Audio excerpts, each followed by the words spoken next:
What's up guys? I hope you're all doing well. Welcome back to Abstract Learning. अगर आपको हमारी videos से कुछ भी सीखने को मिलता है and you enjoy watching our videos, please like our videos, share them with your friends and family and subscribe to the channel if you haven't yet. Don't forget to press the bell icon for the latest notifications. Okay, thank you.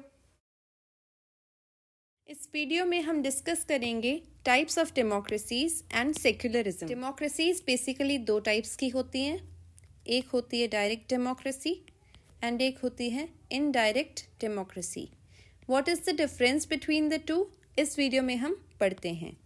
सबसे पहले start करते हैं direct democracy के साथ। Direct democracy में people directly participate in the decision making procedure.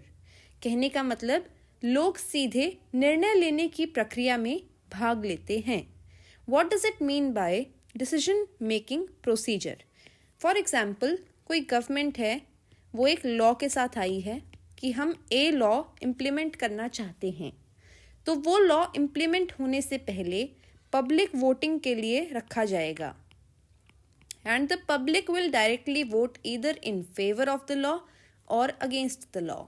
अगर favour votes ज़्यादा हैं तो वो लॉ इम्प्लीमेंट होगा, अगर अगेंस्ट वोट्स ज़्यादा हैं तो वो लॉ इम्प्लीमेंट नहीं होगा। This is how the public can directly participate in the law making procedure. Citizens vote to accept a proposal of law और रिजेक्ट इट। नागरिक कानून के एक प्रस्ताव को स्वीकार करने या इसे अस्वीकार करने के लिए मतदान देते हैं। Every matter is decided on the basis of opinions of citizens, यानी यहाँ पे नागरिकों की ओपिनियन या फिर राय के बेसिस पे सारे डिसीजंस लिए जाते हैं। हर मामला नागरिकों की राय के आधार पर तय किया जाता है। This happens in Switzerland. Switzerland में कोई भी लॉ इम्प्लीमेंट होने से पहले रेफरेंडम पे रखा जाता है, where the public votes directly. Referendum में if a law is passed then only it will get implemented, otherwise it will die, यानी public can kill the bill.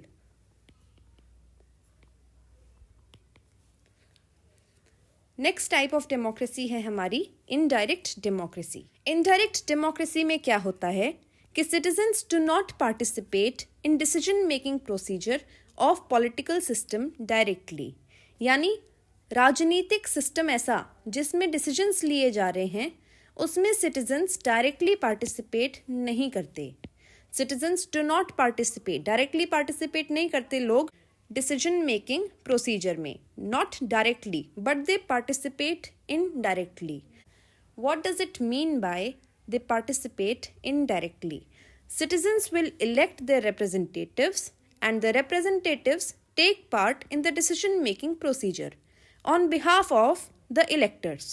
यानी कि ये 6 लोग हैं, मान लो ये 6 लोग इलेक्शंस में इस कैंडिडेट को वोट करेंगे जो है Arvind Kejriwal, just for example, and Arvind Kejriwal will then make decisions on behalf of these people. तो ऐसा माना जाता है कि इन लोगों की इच्छा इस कैंडिडेट के थ्रू रिप्रेजेंट हो रही है। So therefore this is called indirect democracy, where people do not participate directly in the law making process but they participate indirectly through representatives. प्रतिनिधियों के द्वारा लोग डिसीजन मेकिंग में पार्टिसिपेट करते हैं। Therefore such kind of democracy is also called representative democracy. I hope this much is clear. The prime example and the classic example of such a democracy can be India, where all the decisions are taken by Parliament in the center and Vidhan Sabha in the states. Since we are talking about India and we have discussed that indirect democracy exists in India, तो कानून बनाने के जो प्रावधान भारत में follow होते हैं उन्हें पढ़ना बहुत ज़रूरी है। We need to study the provisions of law making in India. Since the decisions are being made on behalf of the people of India, यानी भारत के नागरिकों के बिहाफ पे डिसीजंस बनाए जा रहे हैं, and the decisions are being made for the people of India, और ये डिसीजंस भारत के ही नागरिकों के लिए बनाए जा रहे हैं, on behalf of and for, यानी नागरिकों के बिहाफ पे एंड नागरिकों के लिए.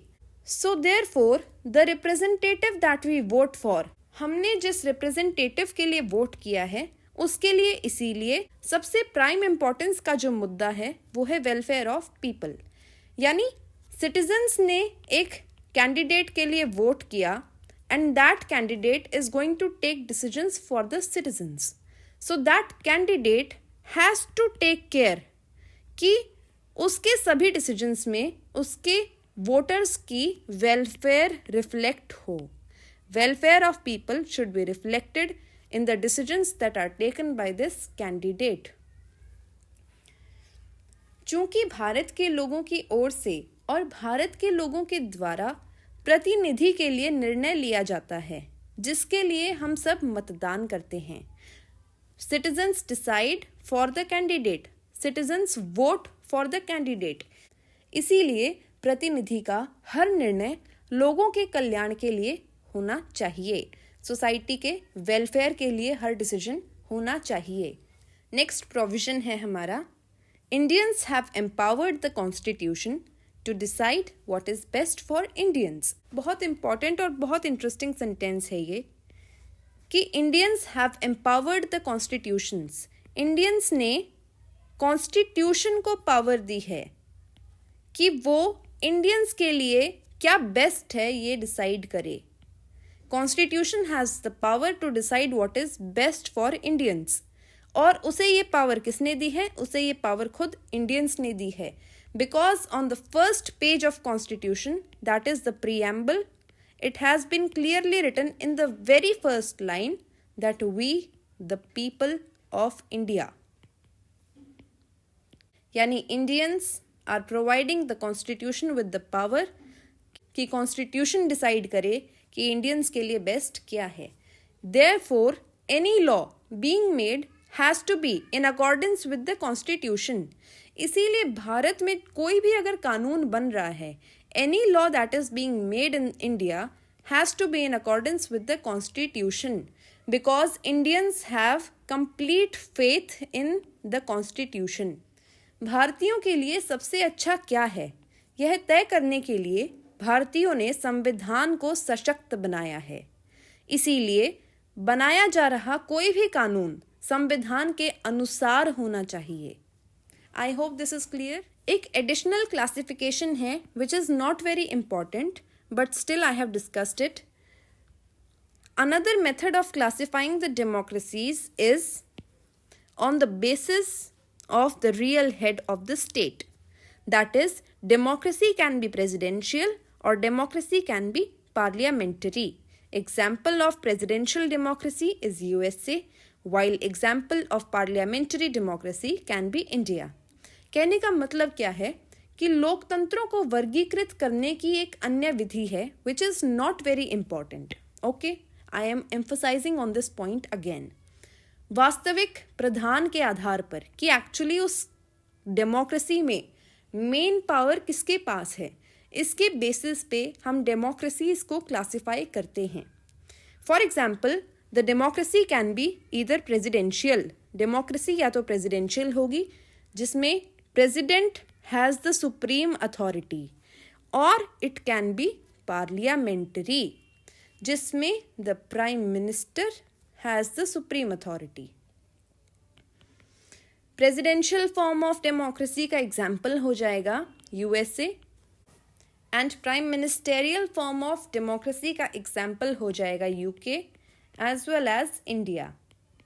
Because we never talk about the President of India, we always talk about Prime Minister Modi. We never say कि प्रतिभा पाटिल की गवर्नमेंट थी. We always say Manmohan Singh की गवर्नमेंट थी या फिर नरेंद्र मोदी की गवर्नमेंट है. So this was the supplementary classification. We'll move on to the next topic, which is secularism. Secularism का मतलब है धर्म निरपेक्षता, यानी धर्म के आधार पर नो डिस्क्रिमिनेशन। ओके, ऑफिशियली इसकी क्या डेफिनेशन है? The principle of separation of the state from religious institutions. State यहाँ पे अगेन आई एम एम्फसाइजिंग कि स्टेट यहाँ पे हरियाणा, पंजाब, यूपी जैसे स्टेट्स के लिए यूज नहीं किया गया है। The word state signifies a nation, an independent country. So a countries government is what is meant by state. So, the separation of the government of a country from religious affairs is called secularism. यानी सरकार जो है वो किसी भी तरीके से धर्म के मामलों में इंटरफेयर ना करे, this is what is called secularism, ताकि उस धर्म के लोगों को ये ना लगे कि उनके धर्म को कंट्रोल करने की कोशिश की जा रही है by the country. In India the absolute western secularism is not followed.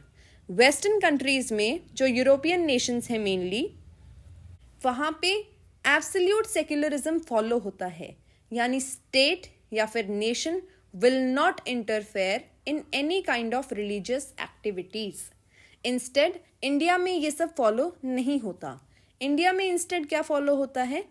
एक मॉडिफाइड वर्जन फॉलो होता है सेक्युलरिज्म का। In India the courts and legislature interferes in religion whenever required. For example, the 3 तलाक केस, जहाँ पे supreme court को लगा कि औरतों का शोषण हो रहा है, वहाँ पे उन्होंने 3 तलाक को बैन कर दिया, interfering in the Islamic law. Sabarimala case again, supreme court felt that women were being discriminated because of gender, उनके जेंडर की वजह से उनके साथ भेदभाव हो रहा है। देयरफॉर सुप्रीम कोर्ट ने सबरीमला टेम्पल के केस में औरतों के फेवर में डिसीजन सुनाया था। Abolition of untouchability, so called low caste के अगेंस्ट जो अनटचेबिलिटी हिंदुइज्म में प्रैक्टिस की जाती थी, that was abolished by supreme court.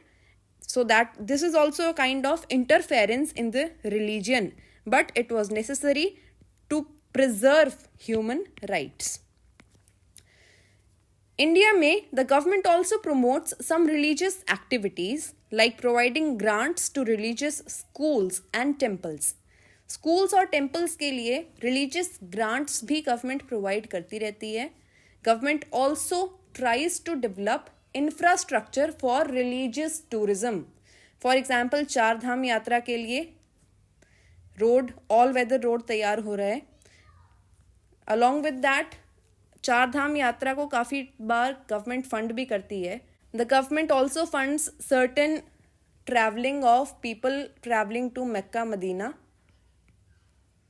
धार्मिक संस्थानों से राज्य के अलग होने का सिद्धांत सेक्युलरिज्म या धर्म निरपेक्षता कहलाता है. भारत में पूर्ण तरह से पश्चिमी धर्म निरपेक्षता का पालन नहीं किया जाता. इसके बजाय धर्म निरपेक्षता का एक संशोधित वर्जन यानी एक improved version, improvised version Bharat में फॉलो होता है. भारत में जो अदालतें हैं और विधायिका है वो ज़रूरत पड़ने पर रिलीजन में इंटरफेयर करती हैं. फॉर एग्जाम्पल, ट्रिपल तलाक का जो केस था, सबरीमला टेम्पल का जो केस था, या फिर अनटचेबिलिटी का जो केस था. भारत में सरकार धार्मिक स्कूल और मंदिरों को अनुदान प्रदान करने जैसी कुछ धार्मिक गतिविधियों को भी बढ़ावा देती है. So that was all for secularism in India. अब जो हमारे नेबर्स में किस टाइप का सेक्युलरिज्म फॉलो हो रहा है नेबरिंग कंट्रीज में, वो थोड़ा एक बार डिस्कस कर लेते. Secularism in the neighbours. Secularism in the neighbours, हमारे नेबर्स मेनली हम जब नेबर्स की बात करते हैं तो 3 नेबर्स की बात करते हैं, Pakistan, China and Bangladesh. Okay, so Pakistan and Bangladesh has declared themselves to be Islamic nations. Pakistan, Bangladesh जैसे देशों ने खुद को इस्लामिक राष्ट्र घोषित कर दिया है. एक बार बस रीडिंग लेंगे, इस पे ज़्यादा टाइम हम वेस्ट नहीं करने वाले हैं. 1947 में जब भारत पाकिस्तान का सेपरेशन हुआ था, पार्टीशन हुआ था, उस टाइम पे पाकिस्तान में 24% हिंदू पॉपुलेशन थी. But today it is not even 1%. Similarly 1947 में ईस्ट पाकिस्तान या फिर जो प्रेजेंट डे बांग्लादेश है वहाँ हिंदू पॉपुलेशन 30% थी. Today it is about 7%. 1947 में जब भारत का विभाजन हुआ तब पाकिस्तान में हिंदू आबादी लगभग 24% थी. आज यहाँ 1% भी नहीं है. 1947 में पूर्वी पाकिस्तान या फिर बांग्लादेश में हिंदू आबादी 30% थी. आज ये लगभग 7% है. We can see a sharp decline in the percentage of Hindus in both these Islamic nations. China has the world's greatest irreligious population. China में दुनिया की सबसे बड़ी नास्तिक आबादी है. इररिलीजियस जो किसी धर्म को फॉलो नहीं करती. इररिलीजियस और एथीस्ट. ठीक है. Chinese government and the communist party of China officially atheist हैं. चाइनीज सरकार और जो कम्युनिस्ट पार्टी है चाइना की, एक ही पॉलिटिकल पार्टी मेन, वो एथीस्ट है, यानी वो किसी धर्म में विश्वास नहीं करती, वो नास्तिक है. थोड़ी बहुत लिमिटेशंस उन्होंने ऑफिशियली लगा रखी हैं रिलीजन्स पे. इसके अलावा रिलीजन को कम्प्लीटली बैन नहीं किया गया है. हालांकि रिलीजियस फ्रीडम को नॉमिनली या फिर नाम मात्र प्रोटेक्शन दी गई है चाइनीज कॉन्स्टिट्यूशन के द्वारा. But still ironically Chinese communist party बहुत ज़्यादा एट्रोसिटीज़ कर रही है against the Buddhist population of Tibet and Muslim Uyghur population of north western China या फिर जो शिनजियांग डिस्ट्रिक्ट है, रीजन है वो. जो चाइनीज कम्युनिस्ट पार्टी है वो तिब्बत के बौद्ध आबादी और उत्तरी पश्चिम चीन के मुस्लिम उइघुर्स जो हैं उनकी आबादी जो शिनजियांग क्षेत्र में रहते हैं उन पर अत्याचार कर रही है. अराउंड 1 मिलियन उइघुर्स को डिटेंशन कैंप्स में रखा जा रहा है.